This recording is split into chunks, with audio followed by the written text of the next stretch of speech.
തമിഴ്നാട്ടിൽ വലിയ രീതിയിൽ ഭാഷാ യുദ്ധം നടക്കുകയാണ്.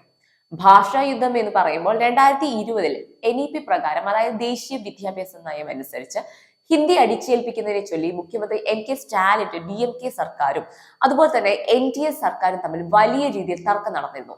ഇപ്പോ അത് കൂടുതൽ ശക്തമായിരിക്കുകയാണ്. എന്തായാലും കൂടുതൽ വിശദമാക്കാം. I'm Swathi. Welcome back to talk space.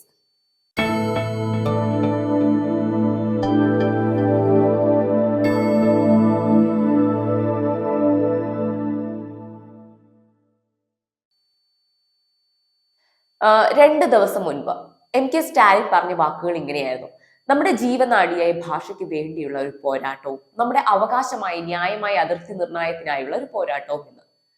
നമുക്കറിയാം, തമിഴ്നാട്ടിലെ എല്ലാ സ്കൂളുകളിലും ദ്വിഭാഷാ നയമാണ് സ്വീകരിച്ചിട്ടുള്ളത്. അതായത് തമിഴും ഇംഗ്ലീഷും. എന്നാൽ ഹിന്ദിയെ തമിഴ്നാട്ടിൽ അടിച്ചേൽപ്പിക്കുകയാണെന്നാണ് സ്റ്റാലിന്റെ വാദം. അതായത് ത്രിഭാഷാ നയം അംഗീകരിക്കാത്തതിന് തമിഴ്നാട് ഫണ്ടുകളെല്ലാം തടഞ്ഞു വെച്ചിരിക്കുകയാണെന്നാണ് സ്റ്റാലിൻ പറയുന്നത്. തമിഴ്നാടിന്റെ ചരിത്രം പരിശോധിച്ചാൽ അറിയാം, ഹിന്ദി വിരുദ്ധ പ്രക്ഷോഭങ്ങളുടെ ഒരു നൂറ്റാണ്ടോളം പഴക്കമുള്ള ചരിത്രമുണ്ട് തമിഴ്നാടിന്. അതായത് ഹിന്ദി എന്ന് പറയുന്നത് നമ്മുടെ ദേശീയ ഭാഷയാണ്. അതീ പറയുന്ന NDA സർക്കാർ കാലെടുത്ത് വെച്ചപ്പോൾ മുതൽ വന്നതൊന്നുമല്ല. കേരളവും കർണാടക തുടങ്ങിയ ദക്ഷിണേന്ത്യൻ ഉൾപ്പെടെ മറ്റു സംസ്ഥാനങ്ങളിൽ നിന്ന് വ്യത്യസ്തമാണ് തമിഴ്നാട്ടിലേത്. അതായത് ഈ തമിഴും ഇംഗ്ലീഷും മാത്രം പഠിക്കുന്ന ഒരു ദ്വിഭാഷ ഫോർമുലയാണ് അവിടെ ഫോളോ ചെയ്യുന്നത്. എന്നാൽ 2020 മാറ്റം കൊണ്ടുവരാൻ NEP ശ്രമിച്ചെങ്കിലും തമിഴ്നാട് അത് വിസമ്മതിക്കുകയുണ്ടായി. ഇതിനെ തുടർന്ന് കേന്ദ്ര സർക്കാർ എന്ത് ചെയ്തു? തമിഴ്നാട്ടിലെ സമഗ്ര ശിക്ഷാ പദ്ധതികൾക്കുള്ള ഫണ്ട് തടഞ്ഞു വെച്ച് സ്റ്റാലിൻ ഇപ്പോൾ പ്രധാനമന്ത്രിക്ക് ശക്തമായ രീതിയിൽ കത്തയച്ചിരിക്കുകയാണ്. ഞങ്ങൾക്ക് 2152 കോടി രൂപ അനുവദിക്കണമെന്ന് പറഞ്ഞുകൊണ്ട്. സ്റ്റാലിൻ അവകാശപ്പെടുന്നത് ഇത് കേന്ദ്രം അടിച്ചേൽപ്പിക്കുന്നതിന്റെ ഭാഗമായിട്ടെന്നാണ്.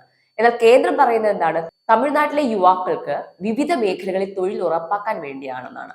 ഇവിടെ സ്റ്റാലിനെ നമുക്കറിയാം, ഒരു കർക്കശക്കാരനായിട്ടുള്ള ഒരു അധികാരിയാണ് അദ്ദേഹം. ഒരു ഭാഷ പഠിക്കണോ അല്ലെങ്കിൽ വേണ്ടേ എന്നുള്ളത് ഒരു സംസ്ഥാനമോ കേന്ദ്രവും ഒന്നുമല്ല തീരുമാനിക്കേണ്ടത്. അതൊരു വ്യക്തിപരമായിട്ടുള്ള അവകാശമാണ്.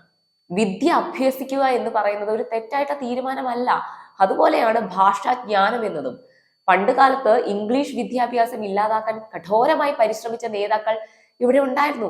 ആംഗലേയ ഭാഷ നമ്മുടെ ഭാഷയല്ല, അത് ഇന്ത്യയിൽ വേണ്ട എന്നൊക്കെ പറഞ്ഞുകൊണ്ട്. പക്ഷെ പിന്നീട് അങ്ങോട്ട് എന്താണ് സംഭവിച്ചത്? ഇംഗ്ലീഷ് ഭാഷ ഇല്ലാതെ ദൈനംദിന ജീവിതം മുന്നോട്ട് പോകില്ല എന്നൊരു അവസ്ഥയിലേക്ക് മാറി. അതുപോലെയാണ് ഹിന്ദി എന്ന ഭാഷയുടെ പ്രാധാന്യവും. ഇന്ത്യയിൽ പ്രധാന നഗരങ്ങളിലെല്ലാം ഉപയോഗിക്കുന്ന ഒരു ഭാഷയാണ് ഹിന്ദി. ജോലി ആവശ്യത്തിനും മറ്റും വേണ്ടി മറ്റു സംസ്ഥാനങ്ങളിൽ സഞ്ചരിക്കേണ്ടി വരും. ഇംഗ്ലീഷും ഹിന്ദിയും ഒരുപോലെ ആവശ്യമായി വരുന്ന സന്ദർഭങ്ങളുണ്ട്. ഒരു ഭാഷയല്ലേ അംഗീകരിക്കാൻ ആവശ്യപ്പെടുന്നുള്ളൂ, അല്ലാതെ തമിഴ് സംസ്കാരത്തെ ഇല്ലായ്മ ചെയ്യാനല്ലല്ലോ. എനിക്ക് മനസ്സിലാകാത്തത് സ്റ്റാലിനും അദ്ദേഹത്തിന്റെ പാർട്ടിയും എന്തിനാണ് ത്രിഭാഷാ നയത്തെ നിരന്തരം എതിർക്കുന്നത് എന്നാണ്. ഇത് 1965 മുതൽ നടക്കുന്ന പോരാട്ടമാണ് അവിടെ. ദ്രാവിഡ പ്രസ്ഥാനം എന്തിനാണ് ഹിന്ദി എന്ന ഭാഷയെ ചേർത്ത് നിൽക്കുന്നത്? കേരളത്തിൽ 10ാം തരം വരെ ഹിന്ദി നിർബന്ധമാക്കിയിട്ടും അത് ശരിക്കും കൈകാര്യം ചെയ്യാൻ അറിയാത്ത 80% ആളുകളുണ്ട്. ഇത് പ്രശ്നമാകുന്നത് എവിടെയാണ്? മറ്റു ജോലികൾക്കായി സ്വദേശം വിട്ട് അന്യ നാടുകളിൽ ചെല്ലുമ്പോഴാണ്. അതിനിടയ്ക്ക് വിജയുടെ തമിഴ് വെട്രി കഴകം എന്ന പാർട്ടിയുടെ വാർഷിക സമ്മേളനവുമായി ബന്ധപ്പെട്ട് വിജയുടെ പ്രസംഗം വലിയ തോതിൽ വൈറലായിരുന്നു. ഭാഷാ യുദ്ധം ഈ KG കുട്ടികൾ തമ്മിൽ തല്ലുന്ന പോലെയാണ് സംസ്ഥാന സർക്കാരും കേന്ദ്ര സർക്കാരും തമ്മിൽ നടത്തുന്നത് എന്നാണ് വിജയുടെ വാദം. അതായത് വിജയ് രണ്ട് കൂട്ടരെയും അടിച്ചാക്ഷേപിച്ചുകൊണ്ടാണ് പറയുന്നത്. വിജയുടെ ലക്ഷ്യം എന്താണ്? ഒറ്റയ്ക്ക് നിന്ന് പോരാടുക എന്നതാണ്. അതായത് BJPയെയും സ്റ്റാലിനെയും ഒരിക്കലും അംഗീകരിക്കാൻ വിജയ്ക്ക് സാധിക്കില്ല. പക്ഷെ തമിഴ് ദ്രാവിഡ സംസ്കാരത്തെ സംരക്ഷിക്കുന്നതിന്റെ ഭാഗമായിട്ട് ഈ ഒരു പോരാട്ടത്തിൽ വിജയും ഒപ്പം കൂടുകയാണ് സ്റ്റാലിനൊപ്പം. ഇതിപ്പം മറ്റു സംസ്ഥാനങ്ങളിൽ കൂടി വ്യാപിച്ചിരിക്കുകയാണ്. അതായത് ഇപ്പൊ പഞ്ചാബ് സർക്കാരും തമിഴ്നാടിന്റെ അതേ നിലപാട് സ്വീകരിക്കുന്ന രീതിയിലേക്ക് പോയിക്കൊണ്ടിരിക്കുകയാണ് കാര്യങ്ങൾ.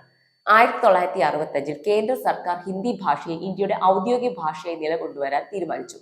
അതിനുള്ളൊരു കാരണം എന്തായിരുന്നു? ഇംഗ്ലീഷ് ഭാഷയെ പൂർണ്ണമായിട്ടും മാറ്റി സ്ഥാപിക്കാൻ വേണ്ടിയായിരുന്നു. അതായത് ഹിന്ദി എല്ലാ ഔദ്യോഗിക ആവശ്യങ്ങൾക്കും നിർബന്ധിതമാക്കുക എന്നതായിരുന്നു ലക്ഷ്യം. എന്നാൽ ഹിന്ദി പ്രധാനമായും സംസാരിക്കുന്ന വടക്കേ ഇന്ത്യൻ സംസ്ഥാനങ്ങളിൽ നിന്നും വ്യത്യസ്തമായിരുന്നു എവിടെ? തമിഴ്നാട്ടിലുണ്ടായിരുന്നത്. തമിഴ്നാട്ടിൽ ഹിന്ദി ഭാഷയുടെ സ്വാധീനം കുറവായിരുന്നു. തമിഴ് ഭാഷയും സംസ്കാരവും സംരക്ഷിക്കാൻ തമിഴ് ജനം ശക്തമായിട്ട് എതിർത്തു. അന്ന് ഹിന്ദി നിർബന്ധമാക്കുന്നതിനെതിരെ വലിയ പ്രതിഷേധങ്ങൾ ഉണ്ടായി. വിദ്യാർത്ഥികളും രാഷ്ട്രീയ നേതാക്കളും എല്ലാം ഈ ഒരു പ്രതിഷേധത്തിൽ പങ്കെടുത്തിരുന്നു. തമിഴ് ജനത അവരുടെ ഭാഷയും സംസ്കാരം സംരക്ഷിക്കാനുള്ള അവകാശം ആവശ്യപ്പെട്ടു. ഈ പ്രതിഷേധങ്ങൾ ചിലയിടത്ത് ഹിംസാത്മകമായിട്ട് മാറി. പ്രതിഷേധക്കാരും പോലീസുകാരും തമ്മിലുള്ള ഏറ്റുമുട്ടൽ വരെ ഉണ്ടായി. അതിൽ ധാരാളം പേർ മരിക്കുകയും ഉണ്ടായി.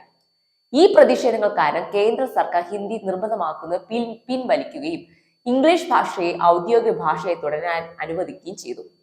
ഇപ്പോ ത്രിഭാഷാ വിദ്യാഭ്യാസം നടപ്പാക്കാത്ത സംസ്ഥാനങ്ങൾക്ക് സമഗ്ര ശിക്ഷാ ഫണ്ടുകൾ തടഞ്ഞു വെച്ചിരിക്കുകയാണ് കേന്ദ്ര വിദ്യാഭ്യാസ മന്ത്രി ധർമ്മേന്ദ്ര പ്രധാൻ പറഞ്ഞിരിക്കുന്നത്. അതിന് പിന്നാലെയാണ് വീണ്ടും ഇപ്പോൾ തമിഴ്നാട്ടിൽ പ്രതിഷേധം ഉയർന്നിരിക്കുന്നത്. കേന്ദ്രം ചെയ്ത ഒരു കാര്യത്തോട് എന്റെ വ്യക്തിപരമായ എതിർപ്പ് രേഖപ്പെടുത്തുന്നു.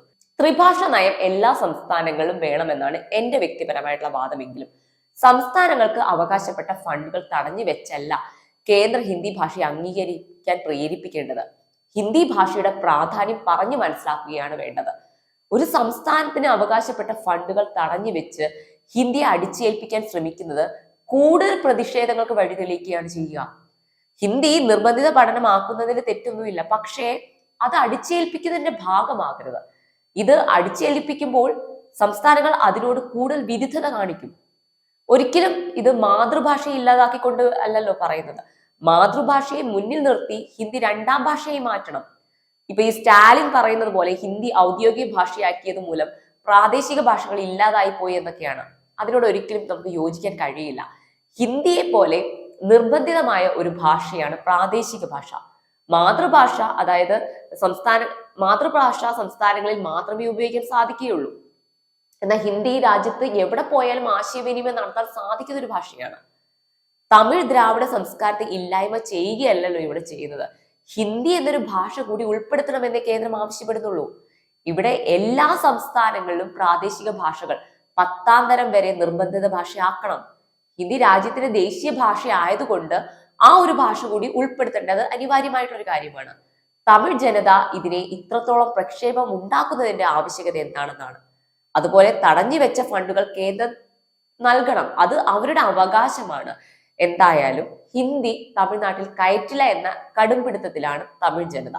അവിടെ രാഷ്ട്രീയ എതിർപ്പുകൾ എല്ലാം അവഗണിച്ചുകൊണ്ട് എല്ലാ പാർട്ടികളും ഒറ്റക്കെട്ടായാണ് നിൽക്കുന്നത്.